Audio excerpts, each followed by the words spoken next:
ndatwite kandi none iyi ni iyawe. Mva mbese gwiki bwiwe nikize ko ari iyanjye. Mva yewe aho yaba ari umugabo wawe. Kwizera dusigaye tubonana gake gashoboka pe. Nabwo kandi simba mbishaka mbangira ngo nkureho induru. Mva bogoye ibyo ze byabuza ko inda yakwinjira.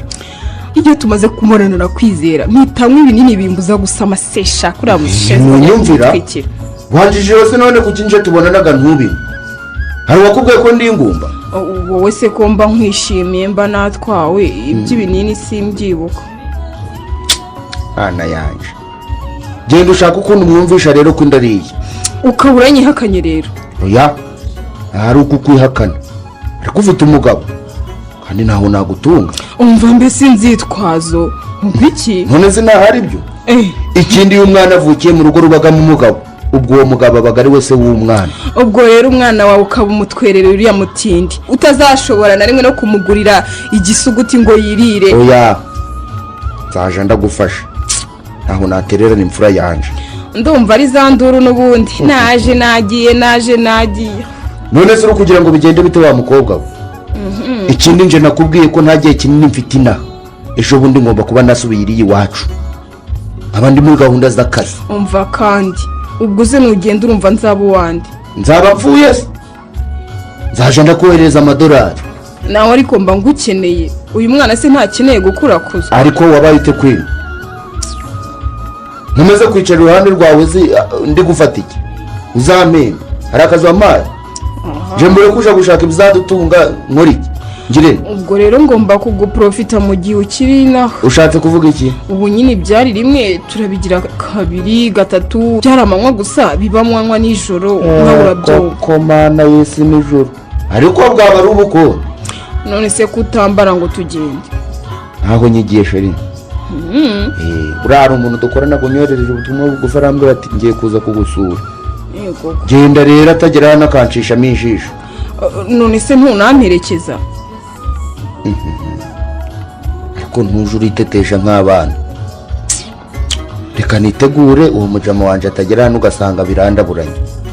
Sibyo? Nta kibazo nakundi. Ngaho genda neza kandi urabeho umukunzi. Urabeho.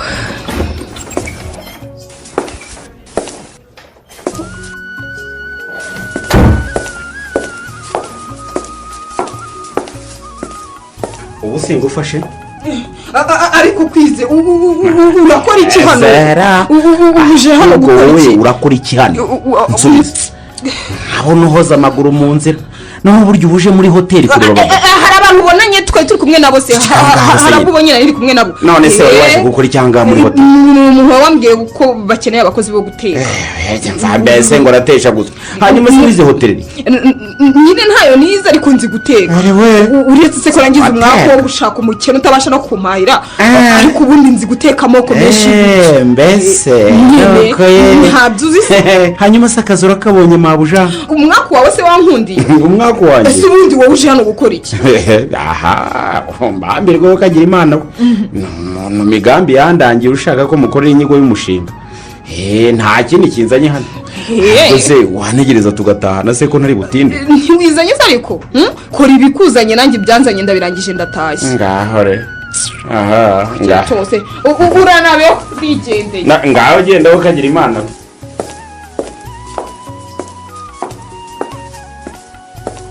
Nkuyabateye aturuka he koko? Yibaze niyo batazaraba mperekeje Mana yanjye.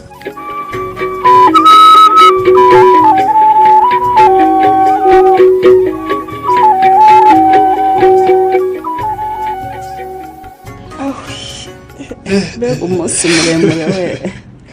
Reba kuva hano mu rukerera tukaba tugarutse ijoro ryaguye. Ariko twagize ibihe byiza rero. Bivuga ahubwo numvaga butakwira. Umwanzi w'ibihe ni amasaha koko. Mva sinayimerutse kukubona wirekura kuri ya rwego rwose. Uzi ko wambyinishije nkahagira. Se wowe udaheruka gukora siporo?